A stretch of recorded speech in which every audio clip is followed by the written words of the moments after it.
Zoro whipping the Franky family's ass, and Nico Robin seemingly disappearing into thin air. There is so much going on. We've just started, and I am loving it! One Piece, chapter 325, The Franky Family.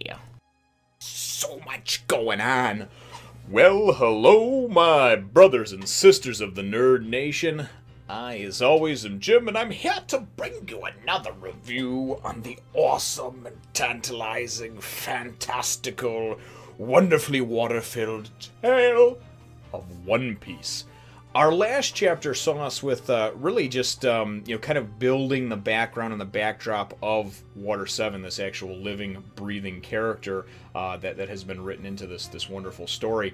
And really things just kind of left off, leaving us on a cliffhanger as Zoro was left to tasked with guarding, the Going Merry, while everybody was off doing their various things.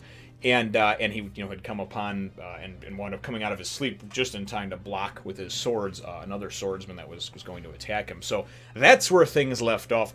That's where things pick up, and it's kind of neat because we're introduced because his Zoro is like, "Who are you? State your business," type of thing, So identify yourselves, and they're like, "Identify ourselves? We're bounty hunters. We're after your 60 million berry bounty on your head. Then we're gonna go and we're gonna hide in the ship over here, and we're gonna take out the rest of your crew when they come. Pure and simple, man. It's money. We're gonna be loaded, because they know that it's obviously Roronoa Zoro, which I thought was kind of cool. Obviously just these wanted posters and just the kind of name and reputation that precedes people gets around, and with Zoro certainly being this this wonderful top tier swordsman, as well as having this huge bounty on his head, or a good sized one anyway. It's certainly, a lot of people think, hey, it's easy money, right? Well, all these characters that we see, and it's a motley crew of characters that are introduced over here, where they introduce themselves as the Franky family. Here, let me see if I can pull up a nice picture of these goofballs. If they actually go and show them. Oh, here we go. Yeah, they do. We're the Franky family. And now I don't know what the deal is with that, with who they are, what they do. I don't know if they are typically bounty hunters or really just kind of, because they just happen upon them or what. I don't know. All I know is that Zoro goes, it's cool, one of them goes to come right at him, and Zoro is just saying, we're going to take you out and this, be done for lunch type of thing, and then be done and move on. And Zoro's like, oh, really? And he just, jacks this dude up. Then he goes and he comes at him with this two-sword style Rhino Cycle, I think it is, and he's just like, just nailing everybody. And this half a dozen characters or whatever of this Franky family, the next thing you do, you see this zoomed out shot of the Going Merry, and you just see these bodies flying everywhere, And Zoro's just like, really? What the hell, man, Trying to sleep over here, man. Bloody. So what the hell kind of place is this, And he takes all these guys out. So that's that portion of the chapter. The next portion of the chapter that I thought was kind of cool and worth noting is, and I forgot to mention it in the last chapter, but there's a lot of people around Water 7 that are wearing these masks.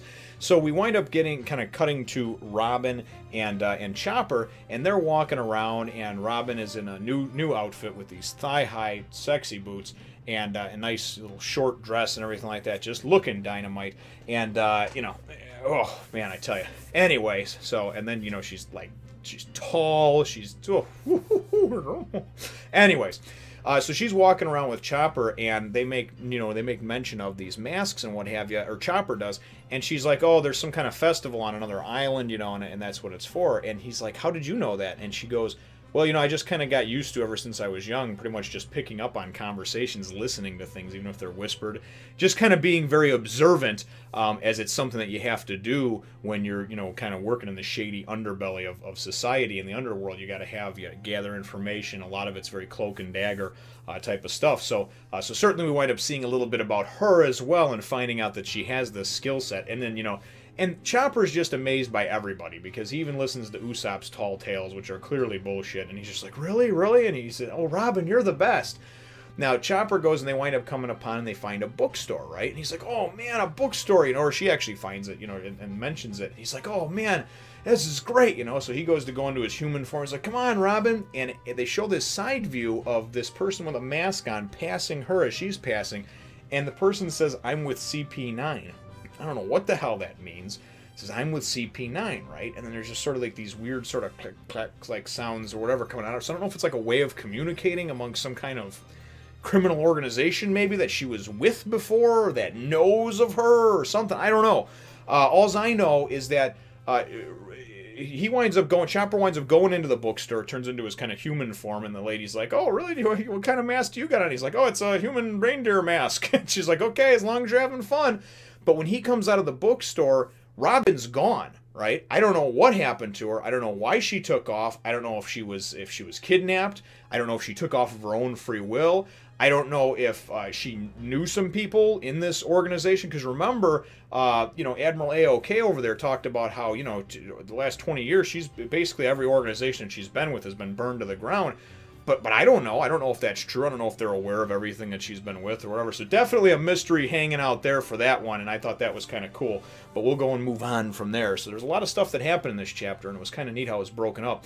So then we get Luffy and Nami and Usopp, who've been carrying this treasure around, of course, and are just trying to get to a place here in this commercial district, business district, what have you, to exchange the gold, change it in, So the next thing you know, they're inside the appraiser's shop, I guess, kind of like a cash for gold type place, maybe a pawn shop. And the dude's like, wow, this stuff is, the gold is very pure, the historical significance. And he offers him 100 million berries, And so you get, Usopp's freaking, Luffy's, we're going to be rich. They're dancing. They're all excited, right? And Nami goes and she's just like, just kicks her feet up on the desk, man. She's just like, I'm going to tell you 3 things over here. And the first is that he's got 100 million, berry bounty on his head, right? And then I forget what the second thing was that she had told him. I forget exactly. I'd have to go back and read it now. But I remember then the third thing she says is that, basically, like, if you try to lowball me again or whatever, I'm going to slap the shit out of you, is I think what she says. Something along those lines. So, oh, that's what it was. Here we go. Yeah, she kicks her feet up on there, and she goes and she's like, oh, 1, I forgot to tell you, but he has a bounty of 100 million berries on his head. 2, I don't agree with your appraisal. That's what it was. 3, if you lie one more time, I'll scalp you. That's all. I'm just like, oh, God, And it turns out that the guy was lowballing them. They wind up walking out of there with 300 million berries, 3 times what they thought they were going to get.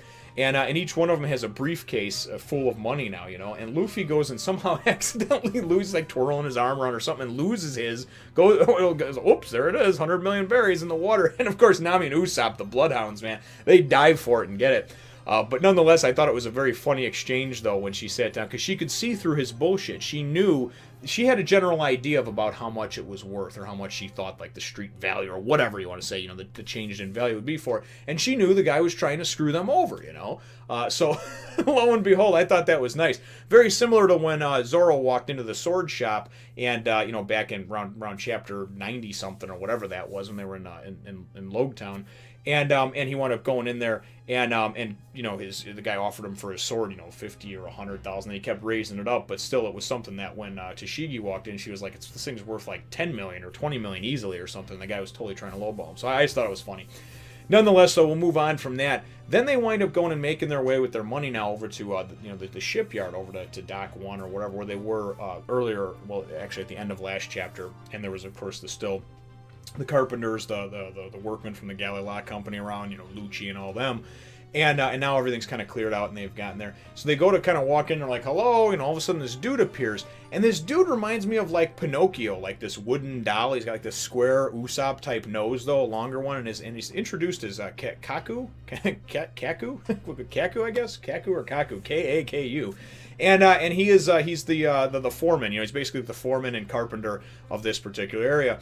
And nonetheless, so the bottom line, the short and skinny of it is that they're obviously looking for, they want to find this Iceberg, Mr. Iceberg, And they hand this letter that they've got from Kokoro, and like a letter of recommendation, and he goes, oh, okay, well, and he goes, Iceberg, he goes, oh, you know him? Oh, yeah, of course, everybody knows him. He's the mayor of Water 7. So not only is he the mayor of Water 7, but this Iceberg dude is actually also the, the CEO or the owner of this great, shipwright company, I'm assuming this company, this Galley-la company. So, very kind of cool to see that, and then he's just like, oh, you know what? He's a very busy man, blah, blah. I tell you what, and he starts doing these stretches and stuff, and then he's like, all right, I'm going to go and, I'm gonna take off and assess the damages to your ship, kind of give you, so he can give you an appraisal, and then I'll be back. And they're like, oh, okay, so you're going to take one of the Yagaras or whatever. And he's like, oh, no, that would take me all day then. And he's like, I'll be back in 10 minutes. what the fuck are you talking about? It took us like hours to get here. Dude just goes, he's like, just starts running like Forrest Gump, man. It just takes off. And they're like, whoa, there's a drop over there. Dude just like runs and jumps and drops, you know? It's just crazy, man. Like crazy parkour, free-falling type of dude. And I don't even know if he's human, because like I said, the way it looked and the way he was introduced, the guy looks like, you know, he looks like a freaking, like a puppet, you know, like he's not even a real boy, you know, and I don't know if he is or not, or what the deal is. I just know that at the end, though, there's that huge drop, of course, that I had just talked about that we see. And then, of course, we get, I don't know, he says something about, they call him Mountain Wind. He's the Galley-la, Dock 1 Carpentry Foreman. Kaku. Kaku, though, sounds kind of dirty, so. Nonetheless, though, a lot happened in the chapter. A bunch to cram in, obviously, and talk about.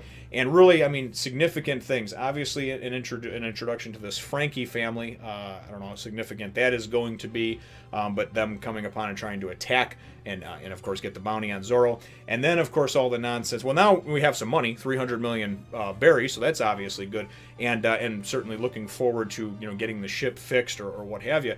But then, really, the thing with Robin bothers me, that whole CP9 thing. Did she just willingly go off with them? Was she kidnapped? Was it like, is she like still working for some other kind of shady secret organization, you know, even while she was with, you know, with Crocodile and Alabasta, and even though now she's been with the pirates, but she can only communicate with them certain places and time. I don't know, man, you know.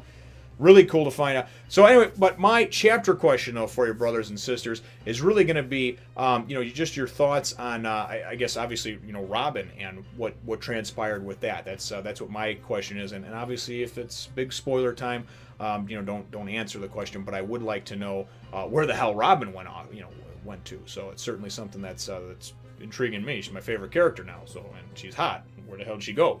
So leave your answer in the comments down below. Feel free to hit the thumbs up, the like button if you should think that I deserve it. And subscribe if you haven't done so already.